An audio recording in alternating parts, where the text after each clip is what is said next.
Мастурбацияның фундаменталды бізге адамға тигізетін, соның ішінде ер адамға тигізетін өте кері әсері фундаменталды ол адамды уақытша қатардан шығарады.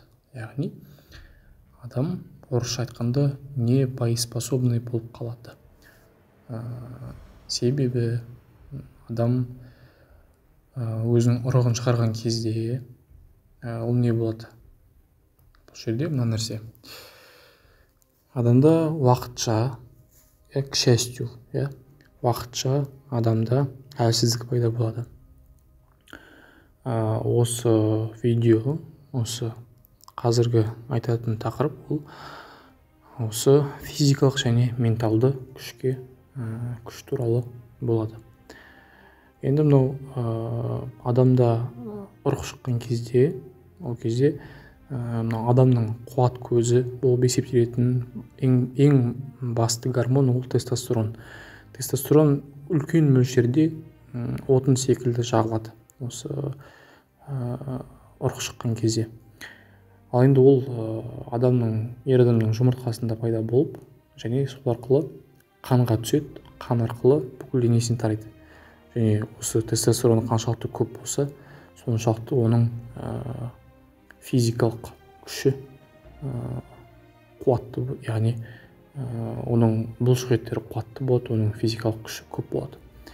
Және сонымен қатар бұл жердегі тағы да бір әлсіздік, ол менталды әлсіздік, яғни адам порно көріп, соған мастурбация жасаған кезде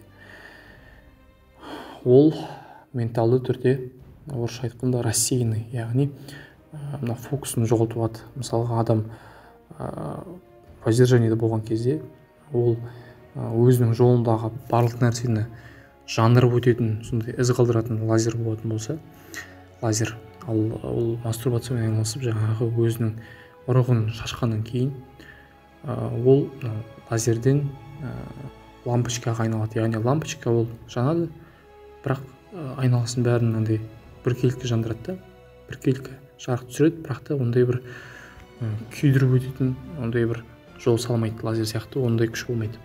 Сол сияқты адамның енді қазір осыны тыңдап отырған әрбір мастурбациямен айналысатын адам, соның ішінде ер адамдар, дұрыс айтасың деп ойлайды. Адам порно көріп соған мастурбация жасаған кезде, жасап болғаннан кейін белгілі бір уақыт бойы оның ойлау қабілеті нашарлайды. Ол сондай жаңағындай не болады түседі, бір ойы шашыраңқы сондай болады. Және де бұл жерде біріншісі физикалық қуаттың төмендеуі, екіншісі менталды күштің төмендеуі, бәсеңдеуі, сосын үшіншісі ол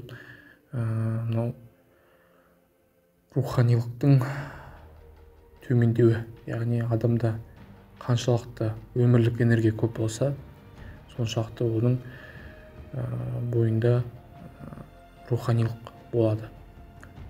Адам ұрық шығарған кезде, өзінің ұрығын шығарған кезде ол адамнан өмір кетеді, яғни адамнан жаңағы адамгершілік секілді нәрселер және өмір адамнан кетеді. Себебі бұл организм, адамның ағзасы ол өте сондай көркем түрде жаратылған, және әрбір адамның бойында болып жатқан процестер олар ешқандай ізсіз қалмайды.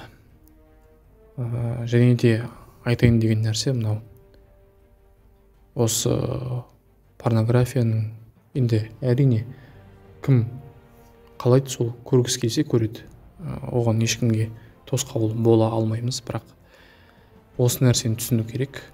Бұл мастурбация сенің өміріңе тікелей қауіп төндіреді, яғни ол сені қатардан шығара отырып, ол сені әлсірете отырып, сенің енді білмеймін, аяқ астынан неше түрлі жағдай болуы мүмкін. Мысалға сенің өміріңе, сенің мал мүлкіңе басқа бір адамдардың көзі түсетін болса, онда сен өз өзің үшін тұрып бере алмайсың. Яғни мысалға мастурбация жасап болғаннан кейін, сол бірнеше сағаттан кейін болмаса келесі күні бір жұмыс істеп көрейін деп мысалға істесең, мысалға енді қара күшті талап ететін жұмыс, жер қазу, тіпті жер қазудан бұрын машинаның дөңгелегін ауыстырған кезде адам кәдімгідей күш салып жатқанын байқайды. Кәдімгідей оның бұлшықеттеріне кәдімгідей салмақ түсіп жатқанын байқайды. Бұл деген сөз адамның бойында энергияның өте азды. Соншалықты осындай бір незначительный, осындай бір түкке тұрғысыз дүниелердің оның қазіргі күйінде соншалықты көп энергия талап ететінін, ол осы энергияның аздығының көрсеткіші. Тағы да айтамын, біздің қуанышымызға орай бұл нәрсе ол уақытша әлсіздік. Ал енді осы әлсіз күйден қалай қайттан восстановление, қайттан қалыпқа келуге болады деген кезде бізге 3 нәрсе көмекке келеді. Біріншісі тамақ, екіншісі ұйқы, үшіншісі уақыт. Осы 3 нәрсе адамның қайттан бұрынғы қуатты қалпына келуіне көмектеседі. Және соның ішінде адам өзінің бұрынғы қуатты күйіне оралуға асығу керек. Бұл осы нәрсе де басты шарттардың бірі болып есептеледі.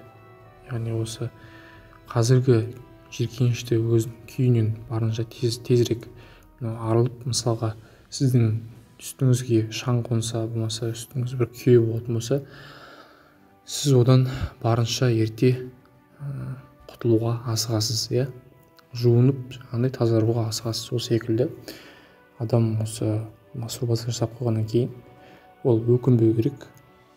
Өкінішке жол жоқ, себебі өкініш ол сізді осы батпаққа белшеден батыра береді.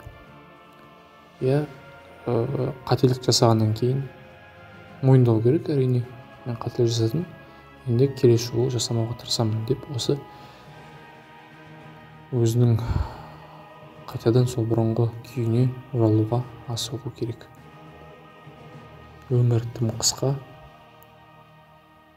және де адамның өмірі